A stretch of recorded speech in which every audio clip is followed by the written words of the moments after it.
Podcast is intended for mature audiences. The views and opinions expressed are those of the panelists and do not reflect in any way those of the podcast partners, sponsors, or affiliates. Enjoy. ThaBoxingvoice.com. All the guys want. I want what Mayweather got. I want what Mayweather got. You done bust your ass like Mayweather. I was trying to fight every fighter. I sacrificed a lot Productions to get to where I got to.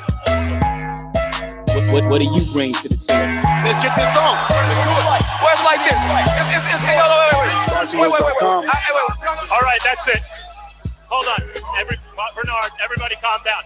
Man, you know how these bitches is in the sport. Total disrespect. Kid has no class, no style at all. I sacrificed a lot.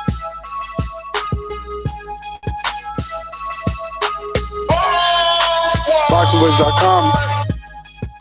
To get to where I got Welcome back, ladies and gentlemen, to another edition of the Boxing Voice Radio. Talk about spontaneous and treats, man. We're here to bring you another scheduled interview with Unified Champion Swift Jarrett Hurd out of the DMV area, the IBF, WBA, and IBO Champion of the world. Obviously, as a Patreon and a family member of TBV, you will get to ask Jarrett Hurd a question. So head on over to patreon.com/ThaBoxingVoice as we wait for Jarrett Hurd to connect with the show.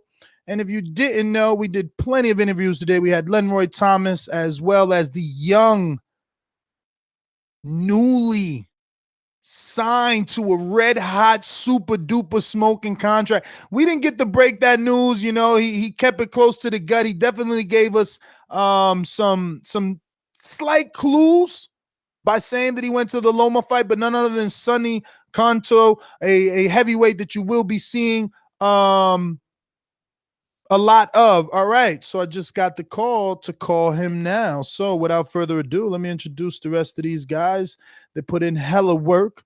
You know the number to call in, 14255695241. Press 1 time to voice your opinion right here on the Voice of the People hotline, where we will be having the unified motherfucking junior middleweight champion of the world. I try to get it all good. I messed up. Don't matter. We're going to have them on. That's all that matters. All right. So let's just go out to Ron. I'm dropping the ball. I'm all nervous. I'm going to go ahead and get to Jarrett Hurd and leave the show to these guys. ThaBoxingvoice.com. I've been doing this. I ain't been up and fell off. I've been through the Lennox Lewis era, the Nassim Hamed era, the Sugar Shane Moses era, the Oscar De La Hoya era, Marquez Hunter era. I've been through all the eras, and I still been here. You do too much talk. The thing is this. People want their subjective preference to be the objective reality. HBO needs to fire you. You don't know shit about boxing. ThaBoxingvoice.com. Yo, we got probably the man at 154, Jarrett Hurd, multiple belts, undefeated, knockout artist, and even thinking about potentially maybe going up to 160, wanting to get some of that work. So I'm excited to have him on, ask some fun questions, and what the future holds for him. But I'll pass the ball to Mike. I speak it, believe it, receive it. Speak it, believe it, receive it. Speak it, believe it, receive it. I can't say it enough. I speak it, believe it. Windows count, 2 attempts, handed bands over. Sicko hit, shot and miss, 2 to stand over. Turn up. Breadwinner, huh? Look who in the building. Let me check my Instagram. I might be at 1 million. And I'm in. ThaBoxingvoice.com. Yo, what's going on, everybody out there in TBV land? Back with another one, the Unified. Yes, I said Unified. IBF, WBA, IBO, 154-pound champion, Jarrett. Oh, hold on, my bad, not Jarrett. Swift Jarrett Hurd is on the show today. And we got some questions for him. I want to know some things. How fast are you thinking about moving up? What did that Erislandy Lara fight do for your confidence? And how did you come up with that saying, got to get that bag? Ron G, what's going on, homie? Nothing much, man. You know, it's definitely going to be one of the most talked about fighters this year. He had some fun quotes after being on the undercard and the pay-per-view bout, as well as, you know, being a multiple, you know, champion. At this point, I'm just curious to see if he wants the Tony Harrison, the Jamel Charlo status, moving up, maybe to fight his brother. I mean, there's so many things that we want to know coming from the champion's mouth. And Also, I want to know, does sticking around 154 right now is that even worth it right now? I mean, you already beat a guy, and Tony Harrison. No disrespect, there's not that sense to me of being undisputed, because all know that Jaime Magia just re-signed with the Zone, and I don't know how soon Golden Boy is going to want their champion to be in a unified because he's still young. So with that being said, what is there besides getting that WBC green belt, which is everybody knows that fighters hold that belt in such a esteemed category? Yeah, I mean, Hurd definitely has options, man. Seeing the fact that he has all these belts, the Charlo fight definitely was looking like to be the big showdown. But hey, Hurd's definitely feeling more like he's in control now. He's getting more of the A side love, working up the ranks, and now guys are calling for him all over the world. I don't think there's no question who the man is at 154. I mean, he has a bevy of options, even going over to the UK fighting possibly Kell Brook. We all know Kell Brook is the mandatory for his WBA title, so that's kind of an intriguing question. Does he want to go down that mandatory route and possibly face Kell Brook over in Sheffield? Because we all know if that goes to purse bid, maybe Al may hold back a little bit, because I mean, I think Jarrett Hurd can handle Brook pretty easily. You know what I'm saying? And that'll be good exposure for him going over to the UK and getting the fight.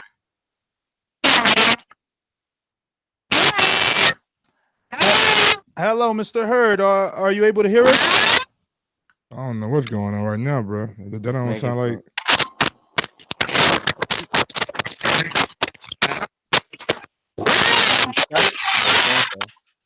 I don't know. It's not like Hurd underwater right now. Maybe he's swimming. Back to what I was talking about. Yeah, Kell Brook. I mean, what? Look, Kell Brook is definitely an option. He just fought Jason Wellborn. He got a little exposure from the UK over there on his comeback fight after his surgery. From that point as well, he's also taken a hometown fight from, if I'm not mistaken, we'll hear from the champ's mouth, J-Rock, and we know that is not like a tune-up fight. Oh, no, and that's not going to be easy. Take J-Rock. He's still highly ranked in multiple sanctioning bodies. That shows that, Hurd still wants that work, regardless of if he's a champion or not. He's definitely a game fighter. He's never backed down, and his style is definitely exciting. It's fan-friendly, and he always wants to make sure that you don't have any questions for him. So seeing that the Charlos was an option in the future, he's already fought Tony Harrison to prove to be a future champion. Lara unifying, beating the alleged boogeyman, the decorated boxer, the guy who many people felt beat Canelo Alvarez. I mean, Hurd definitely gets my respect, and he's still showing that he still wants to fight top guys. That's a intriguing question too, because saying, maybe wanting to face Canelo going up to 160. I mean, that's a pretty intriguing fight, because we all know Hurd is a pressure fighter. He comes forward and, like you said, has a very fan friendly style. So there's a lot of little matches at 154 and 160 that will be an intriguing matchup for him. The older Charlo brother, Jamal, he talked about fighting him. There's Danny Jacobs, Andre. Still, at 154, you still have a Jamil that's a player, but without that belt, I don't know how intriguing that fight is still to him. Yeah, definitely. I mean, we all know many people. Austin Trout was on the show. He said, "Look, 154 guys. I wouldn't be surprised if I moved to 160, because what's the difference between 154 and 160? These guys are huge. Jarrett Hurd is huge. So, but either or at that point, he definitely is going to make that jump up, and I'm really excited to see where he goes from that point. I'm excited to see where he plateaus at. I know he's pretty big, 168. So I've been talking to him in the back. I just can't get to connect. So hopefully he can call directly in. And we shall see what happens. Okay. Does he have Skype? No, well, he didn't even tell me. I take. Oh, there we go. Mr. Hurd, Hello? are you there? Yeah, I'm here. I'm here. Perfect, man. Man, definitely the people's champ. We disconnected and connected 100 times, and you showed how great of a sport. You could have just said, man, the hell with this interview. But Jarrett Hurd, just let me allow to truly introduce you. The IBF, WBA, IBO Unified Champion in the junior middleweight division, Jarrett Swift Hurd. How are you? Thank you so much for obviously taking out the time to do this interview. And like I said, being a great sport. How are you, man? Happy New Year. Good. Happy New Year to you guys too, man.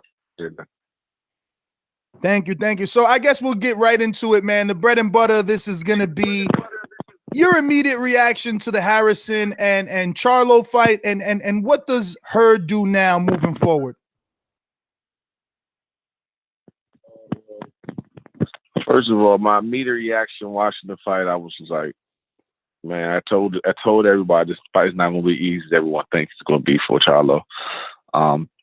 Like Harrison said, man, you made a good point, man. You got plenty of Charlos that come to your gym, man. You know, it's a style that's not hard to, find sparring for. You can see that style in many fighters, man. So I always told people that Charlo fight would be easy and Lara fight and so forth and so forth.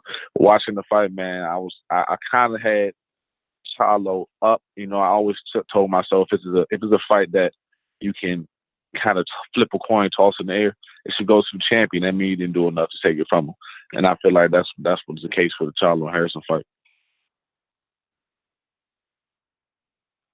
Mr. Hurd, how's it going, man? My name is Michael Gross here with the Boxing Voice. My first question for you is, after the Lara win, what kind of boost in your morale or confidence did that win give to you? Because it was a very impressive victory. You went after the boogeyman in the division and you took him out. Man, that was all the confidence I needed. Like I said, Lara was, to me, the toughest one in my division. You know, he's the longest reigning champion at the weight class for a reason. He's a decorated boxer, Cuban background, and I knew that for that style, for me, that was going to give me issues, and that's why the fight was so tough and it came out to be fight of the year in some people's eyes. And just to get that win, it gave me all the confidence. And man, now I got rid of Lara. There's no one weight class that can beat me. Hey, this is Ron over here. My question is going to start off. You mentioned that you wanted a hometown fight before having like a big unification at the end of the year. People were saying that you were going to fight J-Rock. That's definitely not a tune-up fight. You definitely are going in and you're definitely picking really great opposition to fight. What was the decision to choose him, knowing that what could be at risk at the end of the year of a possible big showdown and unification? Everyone knows, man. First of all, having a hometown fight is something that is a big thing for me because I haven't fought home since my 13th fight. I'm 23-0 now, and since I've been signed to Al Heyman to be my first fight at home. And I said, man, look, I've been champion. I've been defending my title. Now, man, I'm giving the fans what they've been asking me for years now, and that's to fight back at home. So that's since 2014 since I fought here at home, and I wasn't even as big as I am now. I'm the world champion now. I said, man, I want a homecoming fight because everyone that became champion, they got their hometown fight. Now it's time for me to get mine. And I didn't want it against, a lesser opponent like a Jason Wilborn. I wanted to give a good matchup for the fan. So that's why we, chose for a possible fight with Julian Williams. And because we know that's going to be a great matchup. And I was preparing for the Charlo fight, and the style clash with Julian Williams would have been a good fight for me to get ready for that big unification when it happened. Do you have a location already, like arena, place, date, everything set for that hometown fight? No, we don't have a location, anything like that. We just know that we're looking to have a couple more hometown fighters on there. We're still in talks about it, and we're going to see how it plays out. But where would the champ like to have that? I mean, I'm assuming that the new MGM Harbor is too small. I mean, Lamont Peterson did a good job filling up the armory. I'm sure you'll do just as good a job, if not better, being the unified champ. What do you think? Right. That's what we're trying to figure out now because the MGM Grand is too small, and I'll say he doesn't want to hold it there for a big matchup like that with me. And we was talking about a DC Army, but I'm more like, man, I don't like how the Army's set up. So we're still on the look for a venue, man. We was talking about the Capital One Arena, but we figured out that's too big, and it's hard to get these fights when there's other big events going on. You know, I think it's some type of I'm not sure what kind of game is going on during the time of that we're trying to have the fight. So it's hard to find the exact area where not, you have another big event going on. So it wouldn't interfere with, the fight that I'm trying to have. So if you could just elaborate a little bit as to why you don't like the setup of the DC Armory, and I'll tell you why I want some elaboration, because I'm from the New York City area, tri-state area, right? And obviously Barclays is my hometown arena, but they don't serve Henny and Remy. Right. Yo, DC Armory got the Henny and Remy, and it's like a bit of a fashion show in there. I always come back and tell the listeners how live the Armory was. Like for Peterson and, all the other fighters that fought there, it was pretty live. And I've seen you there live a few times when they held some cards there. So what is it that you don't like about it? Well, I don't like this like for the audience that's in the back, they don't have screens. So it was like you'll be watching, too far in the stands. I had some of my family that was up there for the Bernal Hopkins fight when he fought there, and when Adrian Broner fought Ashley Theophane. And they just didn't enjoy themselves because they're not that close up, and once you're too far, you can't really see because they don't have the screens up there, and I just don't want to get the fans that type of fight. How much is left for Swift Jarrett Hurd to do it at 154? I know there's a WBC title out there with Tony Harrison, maybe a rematch that you would like to have happen, but seeing that the WBO title is with Golden Boy and Jaime Munguia, and I don't know how likely that fight is to happen right now because he's still kind of young, still kind of green, and I don't know if Oscar would want to put his young champion out there up against somebody like you so soon. Right, man. I think they're trying to build him up to get a match with someone like Canelo or Triple G on that side. But you know how much is left for me? I'll say fight maybe with Julie Williams. Hopefully I can get something with a Kell Brook. Maybe if that fight doesn't happen, the rematch with Tony Harrison. Of course, we want that. We want to get that green belt. If Charlo win it back, we can still have a fight with Charlo.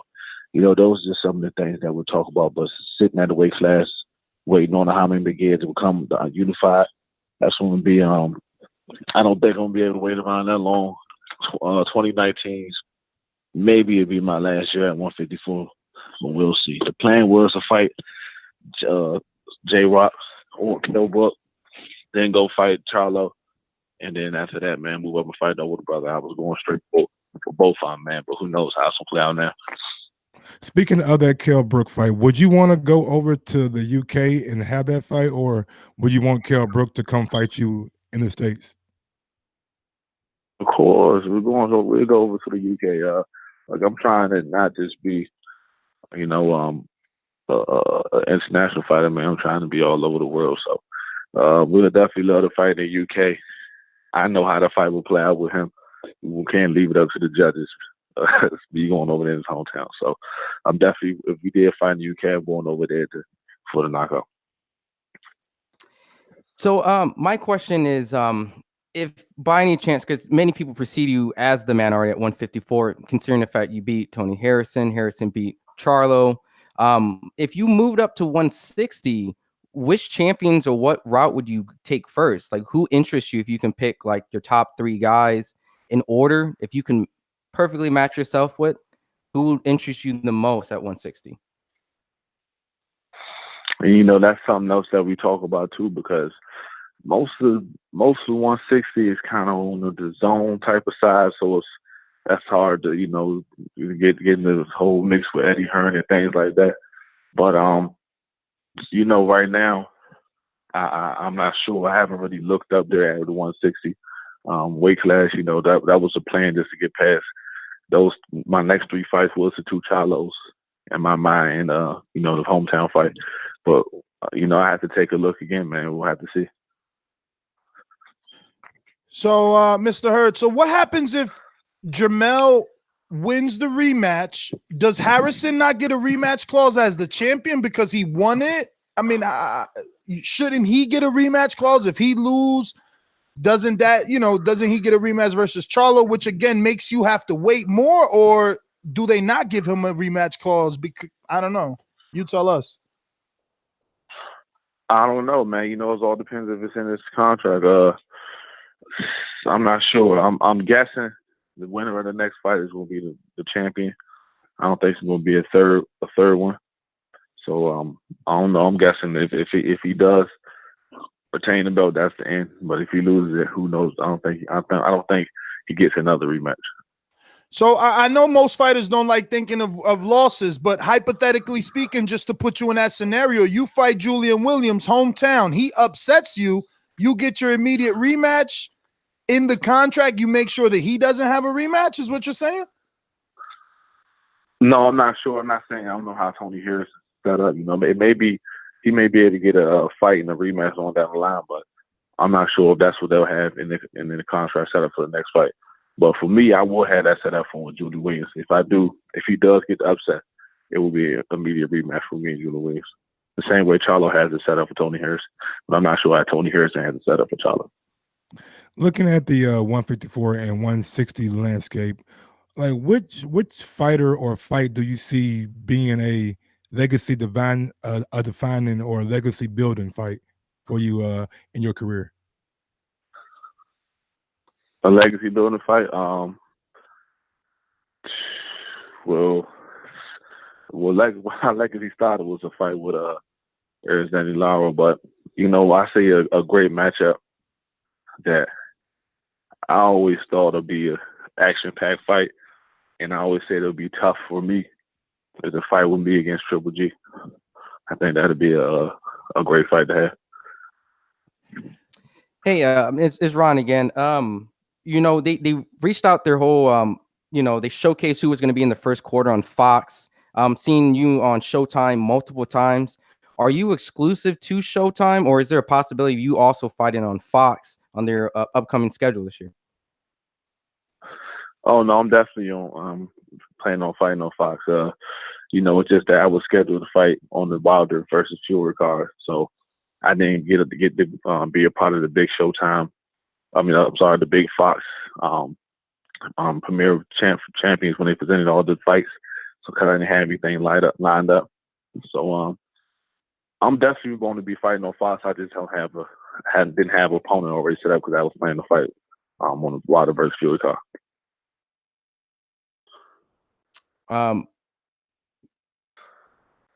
Yes. Oh, Mike. I was actually texting you guys when I could go live with the Patreon questions. Mr. Hurd, if they don't have anything else, I have a couple of questions from the people that I would like to get to. Co-hosts, anything else for him? Just my last question. Why did you pick Triple G as to Canelo?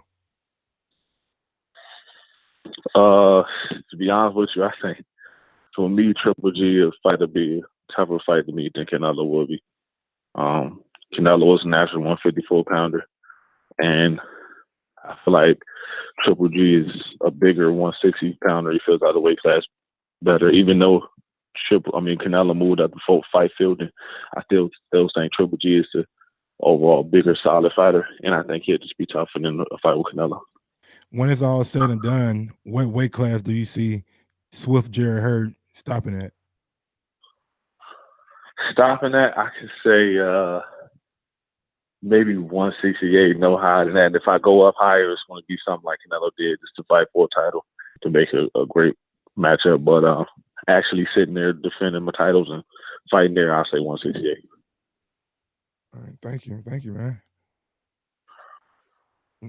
All right, so champ, we're gonna go to these questions from our most loyal listeners. First, coming from Joseph Rodriguez, I believe this is in Texas. He says, how interested are you in a potential fight with Jermall Charlo, or is 160 still way off? Now, before you answer that, any of these that you felt you've answered already, because we've kind of talked about it amongst the hosts and yourself, no need to answer, it would be redundant.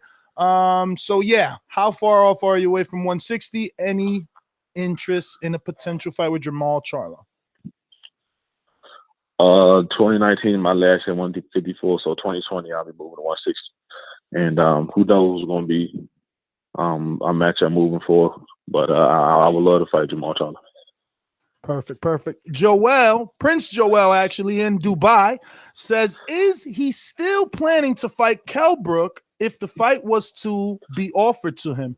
When is he planning to move up before and well, you already answered all that. And you are also planning to fight Kell Brook if they give it to you. But I guess the last part is, do you think Canelo is realistic? Oh, yeah, Canelo definitely the truth, man. Most of the time when I'm judging and put my opinion on a fighter is because, man, I can tell, like Tony said, you see it in the gym and some things, Canelo's real. He definitely has one loss to one of the greatest fighters for a reason, Floyd Mayweather, only because he's the truth. And to answer the other question with Kell Brook, yeah, man, like I said, I would love to fight Kell Brook. I've been asked for that fight for a while. And we'll see if it happens. He seems like he wants to fight Amir Khan. Has Eddie Hearn approached you with that Kell Brook offer? No, he hasn't approached me with it yet. Has he approached you with a joining Matchroom USA and possibly the DAZN offer? Oh yeah, he offered that to me, but I'm happy over here where I am, so I turned down the offer. Whoa, can you speak on that? Anything you want to spill? Like, I mean, it obviously wasn't good enough, but like, how good was it? We'll put it like this: whatever they offered me, I was already doing better. So was like it was a no-brainer, yeah. So see, we got to go to this question then. This is totally off Patreon. This doesn't have to do with the listeners that we're telling you about, but we've been debating. We've been having dozens of interviews and debating with all our guests about this Terence Crawford, Danny Garcia offer. Non-pay-per-view, $3 million flat to fight on ESPN. I'm saying, bro, I've been doing this too long. These PBC fighters are getting paid well. That's a bad offer. To me, he's not showing that he really wants to fight by sending an offer that he knows Al's not going to let Danny cross the street for something he's already getting over there. If you're going to take a loss, you're going to take a loss to a PBC guy to build his resume, not the competition. So what does Jarrett Hurd think of that offer? Was that worth it because A, Danny's coming off a loss, B, Terence has a title? So they offered Danny Garcia that, or are you talking about that's what you're speaking on? No. Terence Crawford and Bob Arum offered Danny Garcia that $3 million flat offer to fight on ESPN. The same thing Terence Crawford has, right? Correct. Excuse me? That's the same offer Terence Crawford has, correct? Oh no, they didn't disclose. They didn't disclose how much Crawford would get. Okay, yeah. Well, I mean, listen, man. Who knows what these fighters talking about holding their future holds? I know Danny's in a good position right now with Al, and like I said, man, I'm telling you, these guys turn these offers down for a reason. I'll take care of this fight over here on this side, and he's doing such a great job with us, man. While leaving, and now he just got the big network on primetime TV. It's Fox, so can't get no better than that. It's just as almost good as being on ESPN. All right, this one you answered, but I'll just shout him out anyway. Christopher Riley, he says, congratulations on being the best light middleweight in the world. Are you interested in Tony Harrison again? And will you be fighting in Maryland? And you've answered both, but I did want to at least announce this question. We're going to Mad Bent. He says, in your last fight, my educated eye told me you were putting in to practice defensive skills. Is that something you consciously work on or just intertwined with your offensive drills? Oh yeah, it's definitely something I'm working on now. I think for a year and a half, I've been training to walk these guys down and pressure. And I kind of got out of trying to be slick and being a taller, finally work around my jab and using the shoulder roll and things like that. And that's not the way I fought coming up. And right now I've been working on it, man. But sometimes I go back to the Jared that I've been for the last year and a half, but I want to get back to moving and being defensively because I know I get to 160, I won't be able to just use my size and walk these fighters down. I'll have to be a little more slicker and because now I'm fighting guys that's kind of my size too. What caused that change in wanting to start walking people down and becoming more offensively aggressive? It changed when after the JoJo Dan fight when I was fighting Tony Harrison. Actually, we saw Willie Nelson when he beat Tony Harrison. He was a pressure, put out the pressure on him. We finally got him out there in the 9th round. That's the same thing you wanted to do, keep the fight at a high pace and walking down pressure.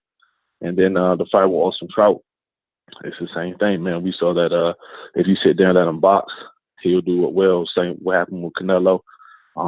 He done well with Jamal Charlo guys that he was able to give him time to sit there and box. So we said, man, pressure, man. Just don't give him no time things. Keep the pressure on. And those 2 fights right there set me up to have the style to keep the pressure against someone like Erislandy Lara. Rodney in the 870 says, do you feel taking a lot of punishment to take opponents out late will shorten your prime fighting window? Oh, yeah. I mean, of course, that's a possibility, but you know what you got to do to get the win.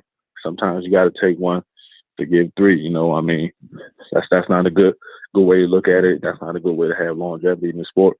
But, like I said, I didn't have a big amateur background, so I'm still learning on the job, and sometimes I got to get the win the best way I can. It can't be, as pretty as the other decorated amateurs. I just got to go out there and do what I got to do.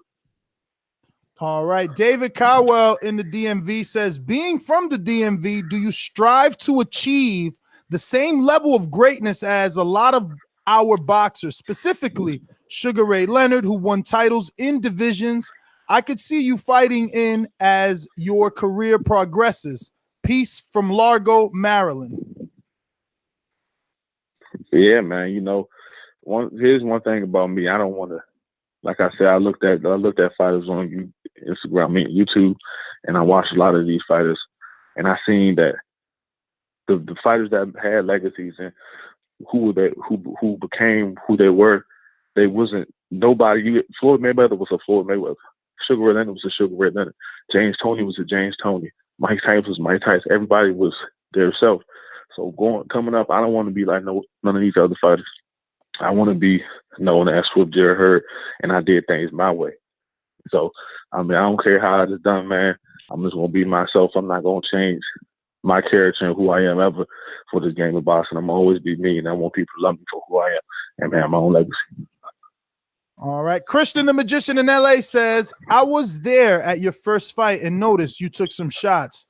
You almost take 2 to land 1. Is that your style, or are you trying to improve your defense? I think you answered this already. Christian, he answered it twice already, back to back. Brandon Maurice says, is the J-Rock fight confirmed?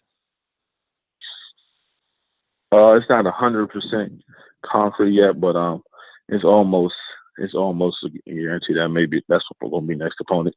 Because like I said, one not opponents. Who else we have? Who else will the fans like to see me fight?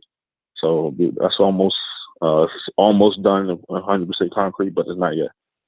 You see, this is why this little segment from the people is official. This is something I didn't know myself. I mean, I've watched you do the Michael Jackson impressions on your Instagram, but Carlos Hernandez says, I've seen you sing at the end of a couple of interviews. Can you sing anything you've been working on, or just something for the fans? I was gonna ask too, bro. Don't think I wasn't gonna ask before this other thing was over with. Oh, snap. Yeah, man. You see what I'm saying? Look, I'm a fighter that's out here hitting notes, man. You know what I mean? I want to be myself, but I know I'm a fighter. But my last couple of fights, I've been getting them good paydays, and I have this saying where I call myself Mr. Get That Bag. And I've been going around singing it, man. They've been getting a lot of fans, but y'all want to hear that real quick? Absolutely. We need a line, man. We need a bar or something. Oh, I ain't got no bars, man. I got no bars. But I can hit the notes for you. It's Mr. Get That Bag, yeah. There a bad boy. You a That's what I'm bad talking boy. about, man. Hey, That's what I'm hey, talking about. real quick, who's the king of R&B Who's the king of R&B? right now? If you had to choose right now, Right now, king of R&B. I don't know. My little brother Slick, man, he on his way. okay. Nah, man, I'm not sure. The king of R&B, I have to say, it ain't Jacquees.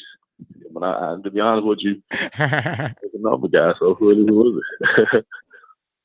I mean, it's probably people probably gonna say Chris Brown, man. Chris Brown, Miguel. With Miguel. Oh, I'm Brown. happy you said Miguel. I was scared to say Miguel, thinking he wasn't popular. No, Chris Brown, Miguel. Those two like neck and neck. I throw a little Trey Songz in there, but I don't know about neck and neck. I throw a little Trey Songz in there myself. About the so I'm just saying. OGs now, man. No, I fuck with Trey Songz. Yeah, Trey Songz up there too. Yeah, for Trey sure. Songz up there too. Yeah.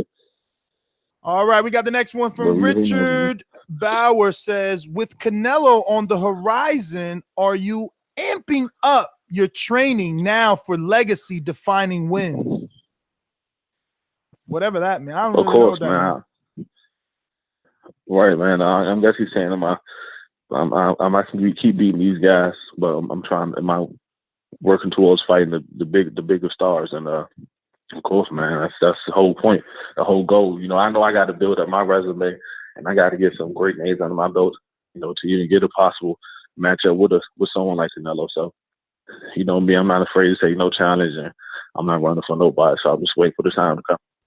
Now, we had Ernesto on here, and we had Austin Trout on here, and both mentioned something without us having to bring it up. Ernesto said that he feels you could make 147 for a big fight. Austin Trout said he would drop down to 147 for a Sean Porter fight.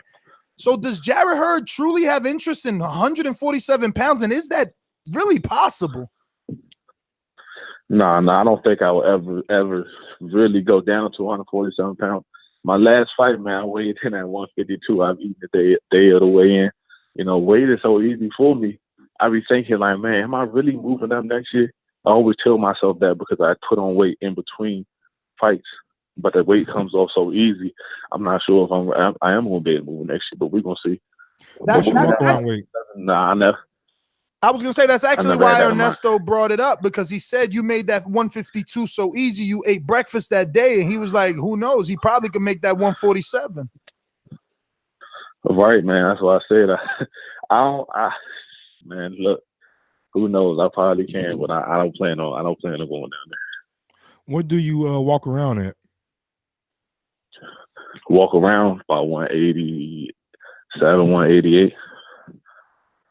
Yeah. Okay.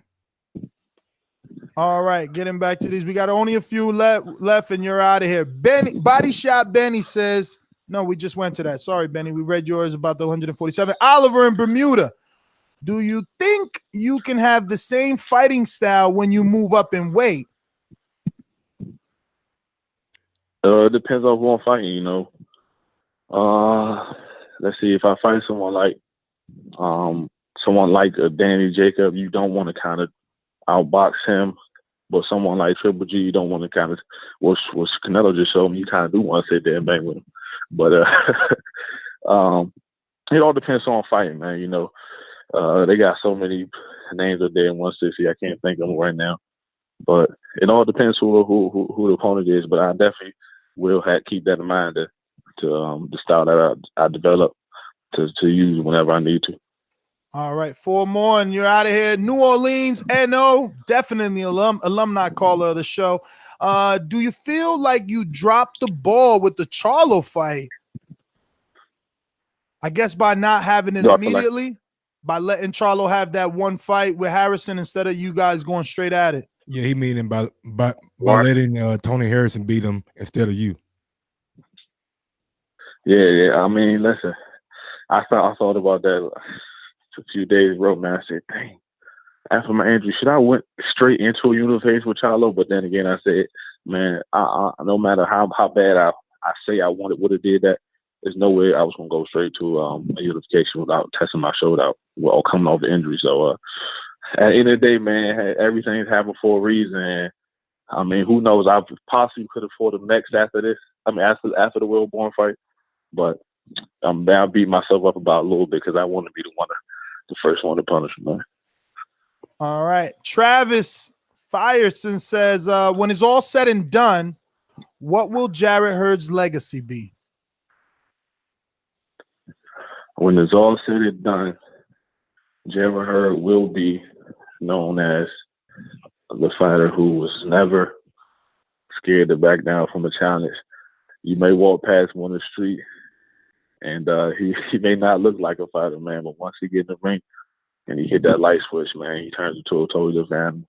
I know for a fact before my career is over, people will put me up there with the greats, and I'm gonna be very underrated until they really look back on my career and say, wow, this kid was a guy that came out of nowhere, and he walked through and destroyed everybody. I ain't gonna front. I'm one of those dudes that you've made into a believer because for me, I mistake your style for being outboxed. I didn't know your style is to wear them down and outlast them and outwork them. I'm like, man, you taking shots, but yeah, you made me a believer, man. I mean, Trout win, great win. Harrison win, great win. But the Lara, it's like you said, you went for people's jugular because no one can say nothing. If you'd have fought Charlo before Lara, I would have still been like, man, fuck that. Lara's the man in the division. He the one really beat Canelo. He just ain't get the win. You know, I know that's how the keyboard warriors would have been. Right. So you did the right thing for sure, man. Well, definitely, man. It's crazy because we talked about all these opponents and everyone that before we talked about how it was gonna come, how we was gonna get the win, and it happened just that way. Same way when I fight these other opponents, man. I always told myself, people didn't believe it, man. I said, man, Charlo is going to get stopped and be easy work. Now it's opened up everybody's eyes. People genuinely believe that now that Jared, you probably would have stopped Charlo. But I'm like, man, I've been seeing it. And the same way with the other fights, man. But like I said, I'm gonna be underrated for my whole entire career, so I had to go out there and prove myself. Two more and you're out. We got Javier in Alabama says, you were live at the Wilder Fury fight. Who did you have winning? Well, you know what, man? This is about to sound crazy, but I fought right before Wilder, so I didn't get to catch the whole thing, and I didn't even get this. I never got to see my fight on tape, so we never recorded it or no. I never got to see my fight, so I never got to go back and watch it. But from what I did see from the fight, I think I came out doing like the 5th round, and I didn't see Wilder. I didn't know Wilder losing the beginning rounds, but as I was watching the fight, I said I kind of had Wilder. It can go to Wilder because of the knockdowns. But other than that, man, I think Fury would have won the fight if he didn't get those 2 knockdowns. But what I'm hearing, man, Fury was outboxing the whole entire fight. Those only 2 things that Wilder did was the 2 knockdowns. So I still haven't been able to watch the fight or my fight. Last one coming from Marcus in DC. He's actually our 2016 caller of the year. He says, you seem to come in very big, 154. What type of diet do you maintain or do you have to maintain to come in at 152 in your last fight and rehydrate so well? It's the water, man. Everybody asks you what's the secret. What's the secret? It's to be honest with you, it's the water. It's a way to do it though. It's certain times to drink it, how much to drink, how much to put in your body, how much not to put in your body. It's a science to it. But the key to losing the weight and the key to blowing back up is all water weight.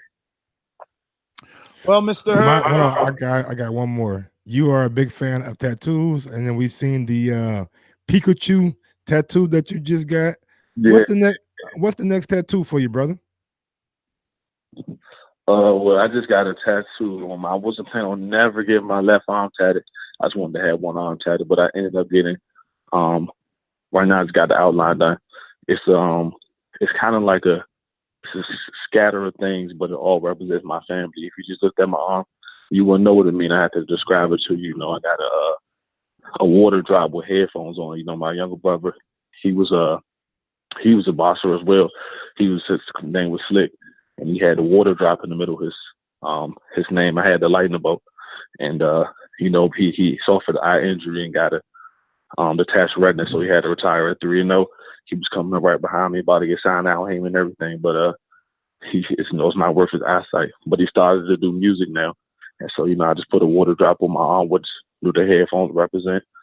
My little nieces are movie stars. You know, I got the and cut like the director's thing, and I put 3 stars on all them extras. So it's just so much to scatter a thing, but you have to look at it to see. I'll explain on my Instagram, but it's basically my whole family, a portrait of mine. Well, bro, man, thank you for your time, man. We really do appreciate it over here at the Boxing Voice. Definitely, man. Just want to reiterate it again, man. We do appreciate your time. We know you live a busy life.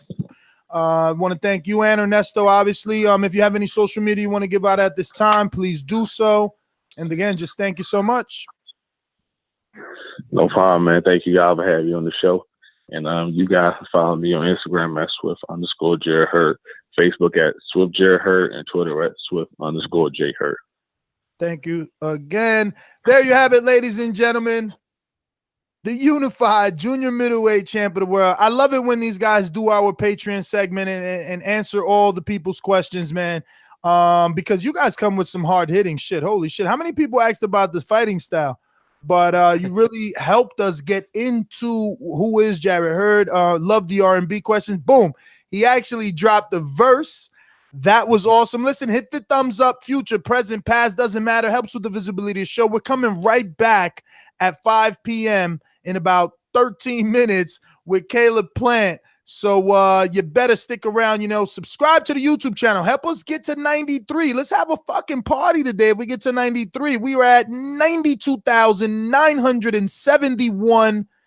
All we need is a few more, and we're there. We're going to be fucking doing some sound bites, honking the horn, man. I want to get Puerto Rican on here. I want to act like a Puerto Rican when Tito and motherfucking Cotto used to win in my hood. It was crazy. It was like a Puerto Rican Day Parade whenever they used to win in my hood. I'm telling you.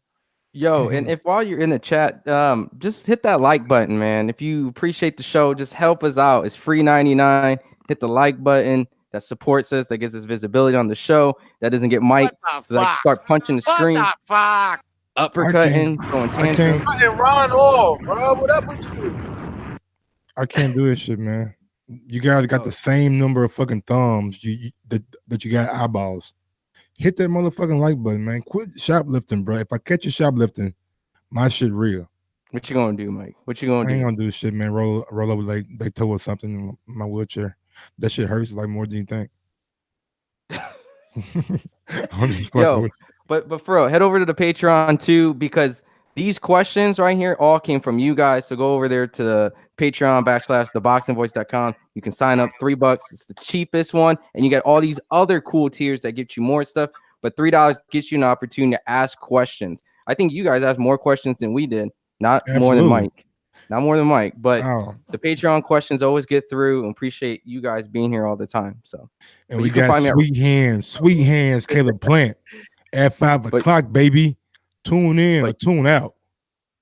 But I'll definitely give my final thoughts. You can find me at Ron G FIQ. Appreciate having Jarrett Hurd on the show. It's always interesting to see what a fighter goes through in these type of circumstances.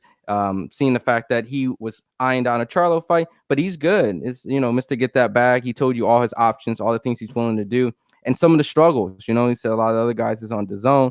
So it gives you an idea and a mindset what these fighters go through.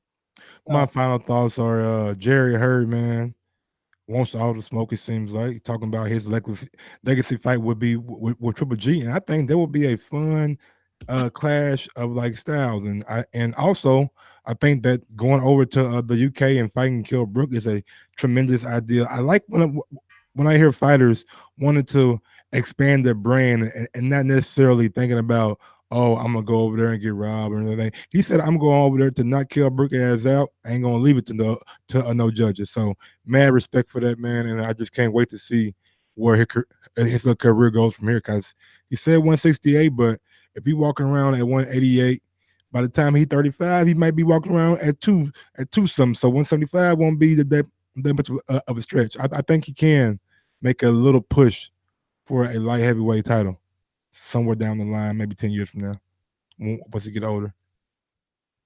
Nestor Gibbs, head down. I was just trying to make sure that I remember to say that no one, and I mean no one, asks more questions than Mike. What you mean? Nah, I heard you guys, and he was like, yeah, the Patreon questions, but nobody.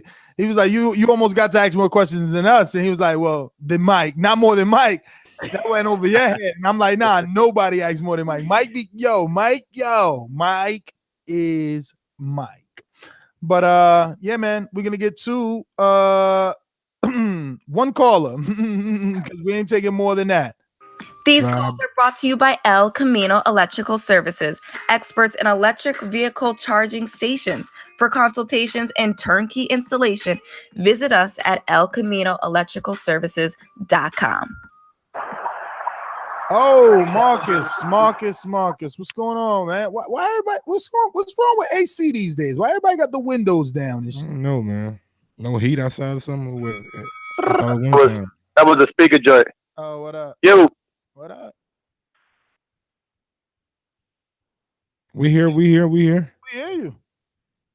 Yo, man. Great interview, man. Y'all killing it right now, man. Everybody who don't know, man, it's a New Year sign up for Patreon, man. Y'all know what it is, man. He bringing us the best interviews, man, the best questions. Mike do get the most questions. Do not think anything otherwise. And you know what I'm saying? I think y'all asking the right thing, and I'm just looking forward to seeing the Caleb Plant one, man. Maybe you can take somebody else's call, man. I'm just enjoying listening right now, man. And I got a question on there right now, so looking forward to hearing the interview with Caleb Plant. All right, DC, stand up. Marcus, thank you for calling in. My boys over here, the co-hosts have given their outros. You know my name. Catch me on Instagram and Twitter at NSGTO. We'll be back 5 o'clock. Caleb Plant.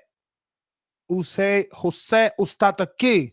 Then we got the flagship at 7 o'clock. So don't, man. I forgot it was 7. Don't be tripping, homie. Don't be we out here working, man. What y'all out here doing? We working, dog. We working. Peace.